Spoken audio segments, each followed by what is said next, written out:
up? You are here with me, Concrete Spew, and we are outside Jewel nightclub in Manchester, New Hampshire, where tonight Batushka from Poland headlined and brought Swallow the Sun from Finland with them, but also these two gentlemen right here, Jason and Jesse from American black metal royalty, Stormruler. So fucking A, we're gonna talk to them. However, they have a guest with them tonight as well, the Road Warrior. Ladies and gentlemen, one and only Clops on the track. Clops! He's bussing and he's on gang. All right. So we got everybody here. Thanks for joining us. Clops, dude, nice to meet you, man. Nice to meet you. I call him Clops because of his sweet boots and that he wears. Yeah, you can hear him Clopping from a mile away. Even to sleep, he wears those boots. Have you seen? He can't ever sneak up on you. Have you seen Axel like the last couple of years, like with those? Is he booted? Is he booted as well? He was booted up with didn't he break his leg? Yes, yeah, in 16, yeah. And he was still late to the show, 45 minutes. He's gotten better. He's gotten better from I've seen him. I mean, that's actually a decent excuse for being late to the show. Right? Yeah, you know. So, have you guys ever been to New Hampshire before? We had played here last year. Actually. Did you? So strangely enough, the advertisement for that show is still in there. Oh, really? I saw that on the. I saw like. It was a Devastation on the Nation tour. Oh, and I was standing in there. I was like, "Oh, Devastation's coming back through." And I was like, "Oh, that was our show." All right, cool. Because I had like these questions in my head and everything. I'm like, I don't think they've ever been to New Hampshire before. We have. We couldn't remember if it was named New Hampshire, and then he starts describing the venue. We're like, yes, we have. Yeah, well, because you said earlier, Jesse, you talked about wanting to go over to McGarvey. I do enjoy an Irish pub with a nice Guinness pint post-gig. Fresh Guinness. We all sometimes enjoy it. You know. Is it McGarvey's or Murphy's? Murphy's, yeah, right? Something Murphy's. The one that way. Tap room. They have a ton of beers there. Klaus, would you like to add a poignant statement? Let it be known that many a sushi right up the street. I've played here before. Yeah. Klaus enjoys the sushi place down around the way. Yes. Are you local? Klaus, tell us where are your many places that you hail from? Hails from Kentucky with Indiana license plate and lives in Atlanta. Playing in a band from St. Louis, so you know he's a very cosmopolitan guy. Let's get into the like crazy questions. Like, what's the craziest dream that you've ever had? Oh, there you go. One time I had a dream where I was in like a little like one-man like spacecraft, okay? But the spacecraft only consisted of a flattened cardboard box. That's what I was sitting on. But for some reason it had a really nice like shield, like you know, one of those like shields that comes down. And so it was like a cardboard box with like this awesome shield. And I was like, yeah, and I remember flying around. It was like, I was like my own X-Wing, but for some reason it's a greasy cardboard box. Yeah, what the hell, right? It's fucking tight. I still remember that dream. It was like 25 years ago. Why not? Clops? That's pretty good. So now we're going to change the direction of the interview. And we're going to go into something else. We're going to talk about Stormruler.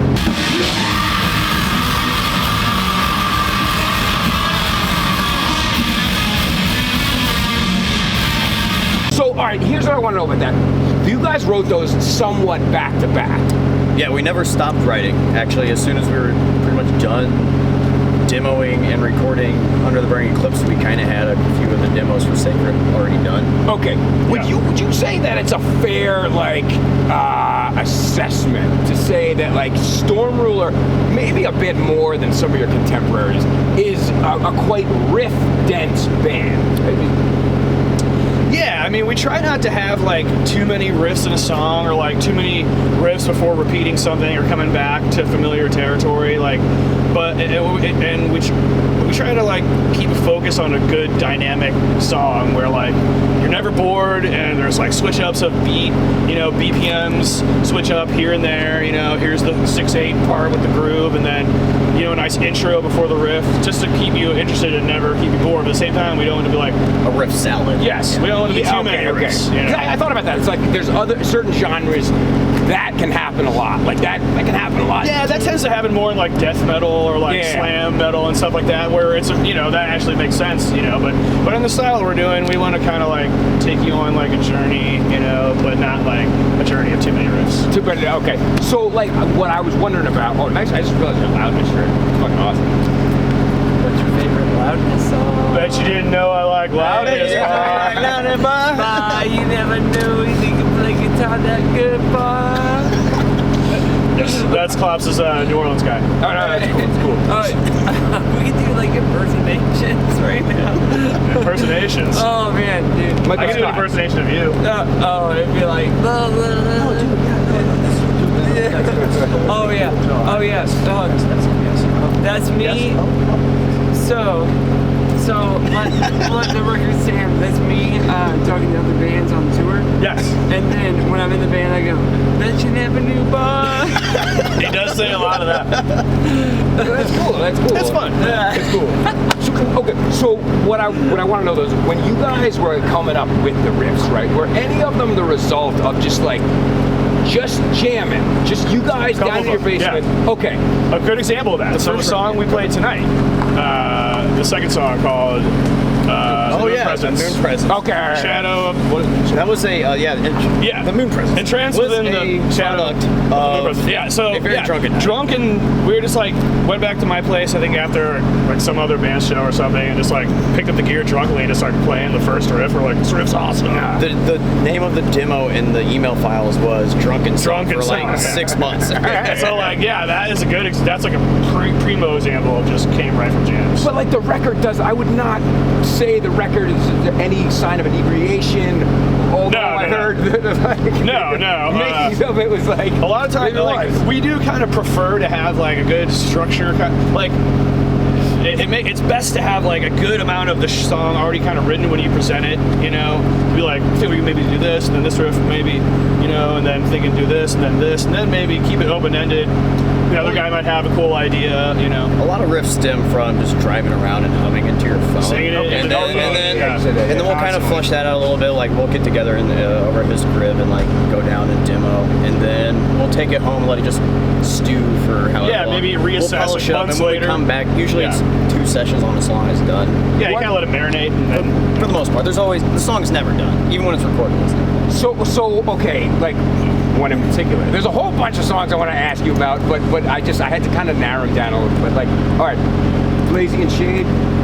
All right, just shaded Blast in the shaded Blast. Titles are way too long. You guys are making me feel so much better now because like the anxiety they have is like, all right, I know these songs, but the titles are kind of long. It's like memorizing a script for a movie. Yeah. So like, all right, when I heard that, and like I always think about like these songs that everybody knows. Everybody knows I Am the Black Wizard. Everybody knows Supernaut. You know.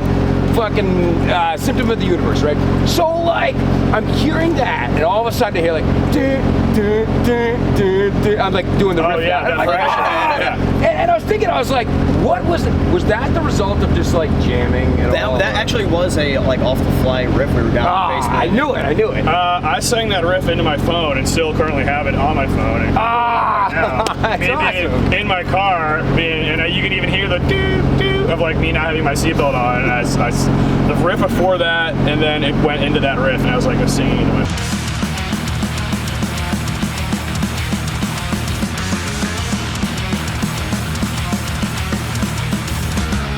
Oh man, because I was thinking about that. I was like these iconic riffs and stuff. Like, what when you guys like? All right, so iconic riffs. Yeah, because so like when you were in the car and you came up with that, because the vision I had that it was like done in a practice space, and I was thinking they must have been like, holy shit. Little things were done in the practice space, like the general structure of that riff hummed into the phone, but then we're like, maybe we should go did-did-did. Yeah, well, then you add little things that are added, So there's a lot of, let's try this. Tweak it as you go. All right. So now you're probably going to know exactly where I'm going with the next one. Don't tell me. Apparitions across the river. I have to think of these two. All right. You have no idea how like relieved that makes me feel. Yeah. Oh man, they're long ones. Yeah, a little bit long. They're not as long as Bal Sagoth songs. Yeah, okay, that's true. So I'll go like, whoop. You knew probably where I was going with that, right? Yeah, I will. I'll tell you exactly where that came from. It came from Windy. Okay, all right. Valfar. It's a little tribute to the man. You said that like in another interview and everything, and like so I actually have a STORMRULER like car audio story too. Oh, nice. And it's after that. Okay, after that, there's also like a little sort of like The yeehaw? Yes, yeah. And I knew something. That's how I found out that the speakers in my car were kind of messed up. Because the first time I heard that, we're on. They're crackling. Yeah, well, they were on my headphones. So after whoop, like then there was like the King Diamond part, as I would call it. But I didn't hear that in my car though. I'm like, oh shit. It's a nod to Valfar, the singer of Windear. He does an album Arntor, which they're like very well. He does a yeehaw and then a whoop. He brings in a riff and he's like, yeah. And then the next time through, he's like, woo. But it worked so well. It worked so damn Sounds well. awesome. Yeah. Actually, another band who does a cool like shriek thing is, I don't know if you ever heard Eternal Champion. Oh yeah. I Am the Hammer, which is a complete utter banger. And he goes, ha! And then he was like delaying. I was just like, ha! Damn it, we missed their set at Tattoo the Earth. But I was thinking, I was like, wait, who else do I know that has like really high-pitched vocals of metal? Like Macabre was like the only like along that, you know what I'm saying? Like along like those lines and stuff. It's just kind of fun to throw various little like vocal improvs in there. You know? I learned that through.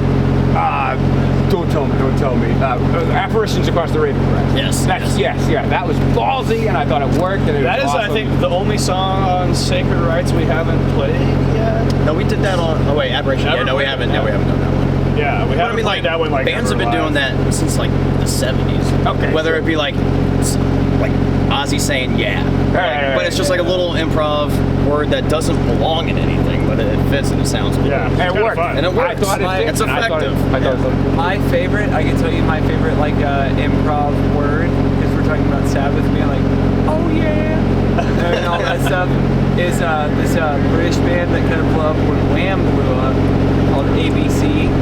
And you hold the camera, here we go. It's called The Blick of Love, part 1. And the part, he goes, hip hip hooray, and then he goes, yippee-ki-yay. Check it out, it's so sick. I thought you were going to say XYZ. No. XYZ. Gabba Gabba Hey. No, it's like, I love a good like improvised like skilly-on-y down. Like, you know, that was fucking good. That was amazing. Did you go to your best Scatman John person? Yeah. Oh, skilly-on, skilly-on, Not a lot of people can do that, though.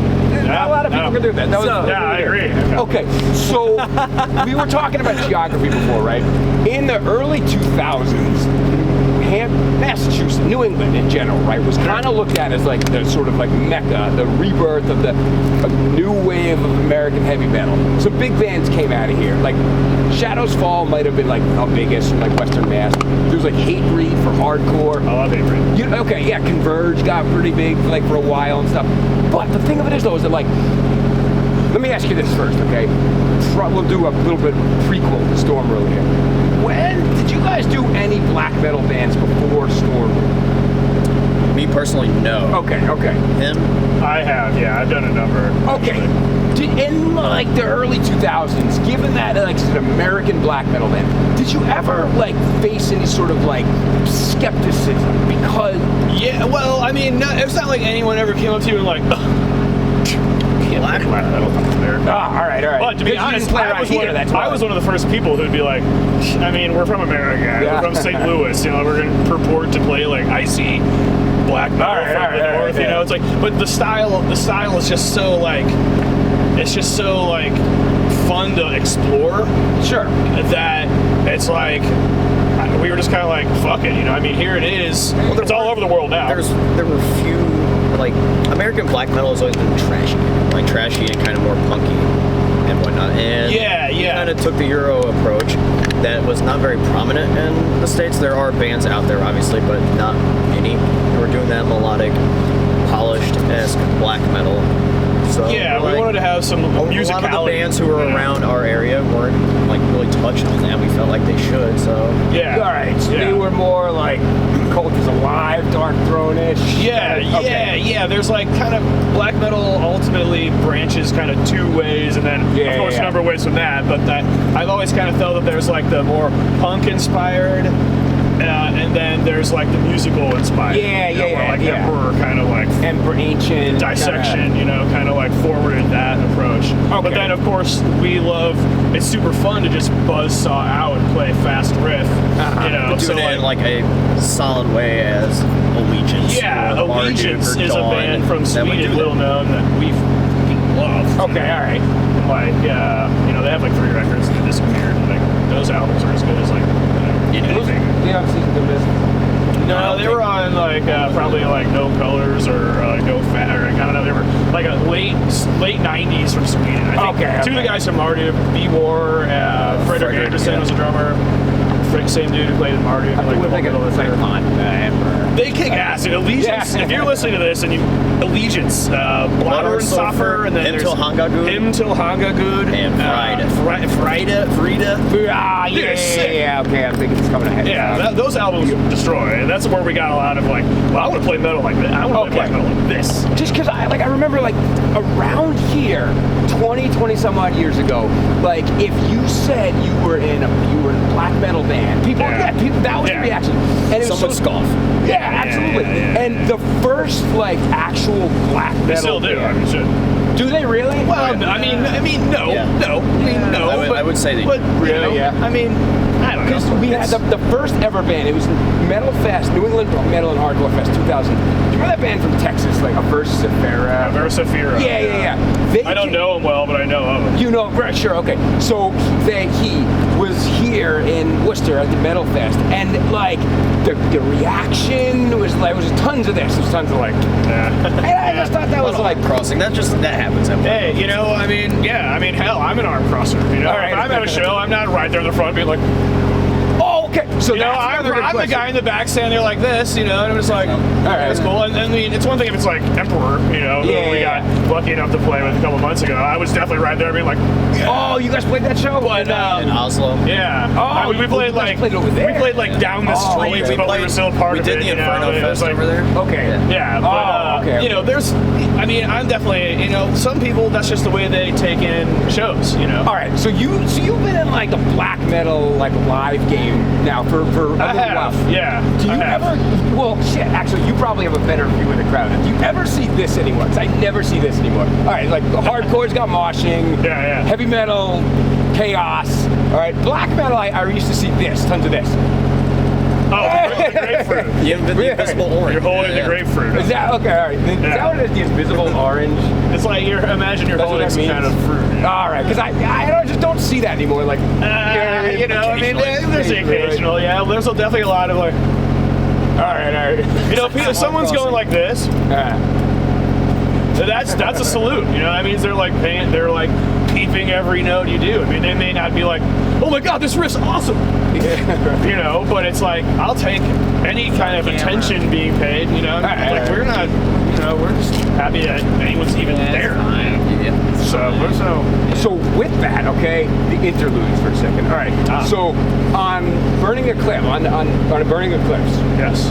I counted the interludes total were like just short of 10 minutes. Yeah, they're like a minute each, give or take, and I think there's 10. There's one that's like 2 minutes, and that's the very long. Yeah. Okay, and they add up to like just short of 10 minutes. I think it was like 9:50 something. Okay, and on Black Magick, just a little bit shorter than that. Yeah, we wanted to keep it to around a minute, and we had one extra song on Black. One extra song? One extra like band song. Okay. I think there's 21 tracks on that, 19 on the other. Those are like, I think it's 19 and then 20. Something like that. 19 Under the Burning, 9 songs, 10. Yeah, and then Sacred Rites is 10 and 10. Okay. Maybe. Yeah. Those are short EPs right there for some bands. Like those, you know, just like the interludes, like alone. Those are so. Somebody else asked you this, and I was so goddamn mad when I saw this question. I was like, oh, that was my question. Yeah. No, go ahead. Yeah. Would you ever do like a blood incantation and like do a whole record of? Okay, so the kind of thing that would be something that I've definitely like pondered, or that, you know, would be maybe cool, is have like a double disc, and one disc is all songs, and then the other disc is like interludes, where maybe, and some people, you know, you don't even need to, if you don't like those, you know, some people don't have the patience for them or whatever, and that's why they're their own track, and you can skip it if you really don't want to listen to it, but it's there. The idea is that it kind of leads into the next song well, it kind of takes you back, you know, the song smashes you in the face, and then you have a hot second for brief respite, you know. I have a few things that I'm doing at home that like, it's kind of Stormruler-esque, but it's not. They're like, Well, Totally. It's kind of in that vein of it's more just cinematic and interlude-y. Yeah. If we were to do a thing like that, it would be either like a assistant to an album that's already coming out, that's a fleshed out Stormruler record, or a different project entirely. And because the interludes I noticed, like Jason, you said cinematic, and they sounded a little bit on Burning Eclipse more cinematic, but yet on fucking Sacred Rites. Sacred Rites of Black Magick. Yeah. They kind of bordered sometimes on synthwave, I thought. I love synthwave. Okay, but I mean, we'll probably never have like a straight up a synthwave. We're not gonna windy her out. And which would be tight, but no, we won't. We probably won't ever. But just kind of like exploring different sounds and like I had this program with like a jillion sounds. So it's like, oh, this one's cool, or like whatever. Sometimes it's fun to have an interlude that is no melody at all. It might just be like a kooky noise or like an ambient thing that kind of builds tension over time. Some leaves cracking. And then sometimes the interlude will have themes of the song that's about to come, like woven in, that maybe you might not discover till later. It's funny, I remember seeing a review once, the guy was like, the interludes don't even have any parts of the songs coming up. I'm like, dude, half the interlude, I'm literally the next song. But sometimes it's fun to have an interlude that isn't even a part of the song at all. It's just like a fun little melody that kind of just sets it off, and you can kind of just peep it as this next song. It doesn't like feel out of place as long as you don't make it feel out of place. But it's just kind of like that's like the three approaches. Okay, all right. I just because I liked all the interludes from both albums. Dude, it's just like a fun thing to do. But I just heard it. I was like, there's a little bit. It wasn't exactly like Carpenter Brute or Dancing. No, we won't ever really have much of a beat. We'll never go all. But there might be like a percussive element or something that kind of like keeps a pulse. More tribal. But it'll be more of a feel kind of thing, or like a something frightening out there. Something to kind of just like set it apart. Sometimes it calls for some kind of percussive element, but there'll never be much. Well, I shouldn't say never. You never know, but there probably won't be much of there will never be a clubby beat to the Stormruler interludes. Well, I mean, what was that Mayhem album that like? The one Grand Declaration, or the one after Ordo ad KO. Kind of the second one. I haven't listened to anything after Wolf Slayer Abyss. That was like the one I really liked. All right. Maybe it was Ordo ad KO. Anyway, all right. Well, hell, you know what? Like Jason, Jesse, Clops. And Clops. All right. I was delaying the like. Is there anything you'd like to add, Clops? Let's get. Yes. Can you do a press conference right now? I just want to say. Are all the assets confirmed? All the assets are confirmed. Are the package in the football I think everybody here secure? is absolutely so brilliant right now. All listeners at home, y'all are so good looking. Watch like these audio tracks we're not recording. Okay, now we're actually going to record. Well, all right, gentlemen, on behalf of myself and all the headbangers inside, we hope you guys had a great time up there. Oh, yeah. Because always. We had a great time, and I'm going to try to catch you guys in, are you playing in Richmond soon or somewhere?